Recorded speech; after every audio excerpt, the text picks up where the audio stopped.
Hey everybody, welcome to day 6. I hope you guys are learning a ton, getting really excited for what's to come, and just getting more comfortable with where you're at and where you want to go. So today we're going to talk about conversation answers. Yesterday we kind of went over how to start new conversations, how to follow up, and you're going to get objections, right? Like that's inevitable. People are leery as to what you're going after and why you're there. And so the common objections that you're going to get is, I don't have enough time, I don't have enough money, I'm not interested. A lot of people will answer you like, hey, thanks for the message, hope all is well. And it would be easy for you to just say, okay, thanks, have a great day. But the more that you have conversations, the better you're going to get at them. So my charge to you is to not accept that a conversation is done and to never not follow up with somebody. Because there's always a way you could help them. There's so many resources on our team.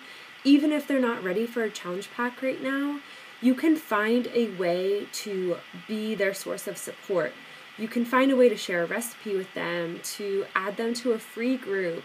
You kind of want to always have a list of things you can invite people to so that no matter what their answer is, you can still be there to support them. So a lot of times I like to go back, and if I'm getting an objection, I know that that's a red flag for myself, that I haven't explained something clearly, or I haven't built value for something, or they just don't really understand what it is that we're doing. And that's hard to convey sometimes. But also, I think you need to make sure that you're learning enough about them, and we'll say it over and over again, that you've asked enough questions about them and really gotten to their deep, dark struggles and what they're dealing with in life. Because a lot of us are out there in the real world and we don't really realize the damage that we're doing to our bodies or our minds, or just our schedule is killing us. And everybody could use a support and a friend. And I think that's important to remember when you're having the conversations that you are. So we are going to share an overcoming objections document for common objections Noelle and I have gotten over the past year. I think it's just important to know always to follow up. And I would say you want to keep your follow-ups, like, you don't need to be answering them every second they message you back, right? We need to build boundaries and respect our business hours, and know that it's okay if someone says, yes, I want to join your challenge group, that you don't need to sacrifice time with your family to get on and sign them up. And that's hard not to do as a new coach, but you want to have those boundaries and respect the time with your family at the same time. So just know that when you're having conversations, it's okay to go through your inbox, answer all the messages you have for the day, and then that's it. If someone messages you back, you message them the next day, and that's kind of what I like to do.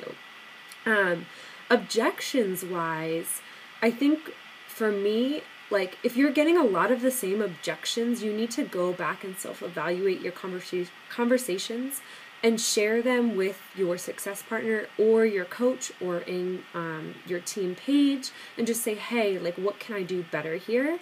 Because the more open and vulnerable you are with what you're saying and how you're saying it, the more your team can help you and say, hey, you know what, I noticed, like, if you just tweak 1 or 2 words, this isn't actually bad. It's just conveying a little bit too much of this. And a lot of times it's just rinsing and repeating in what you're saying and always learning how to get better and say things better. So my advice to you is to not go into your conversations and just think you're doing it all the time. We can always get better at something, but that takes asking someone else to look at your conversations, no matter how embarrassed you are. Because if I went back a year ago and I looked at my conversations, I would be embarrassed. But the point is, I made it a point to get on and get better every single day. So whether that's going on YouTube and just typing in a top coach you like and seeing what they have to say about their conversations and how they say it, whether it's going into the resources we have, but honestly, the more conversations you can have, the better you're going to get faster. So not to intimidate you, but just know that as you go through, you're going to get better as time goes on naturally. So I hope those are my kind of top tips for overcoming objections and having the great mindset that you are going to help somebody first and foremost. Have a great day, guys.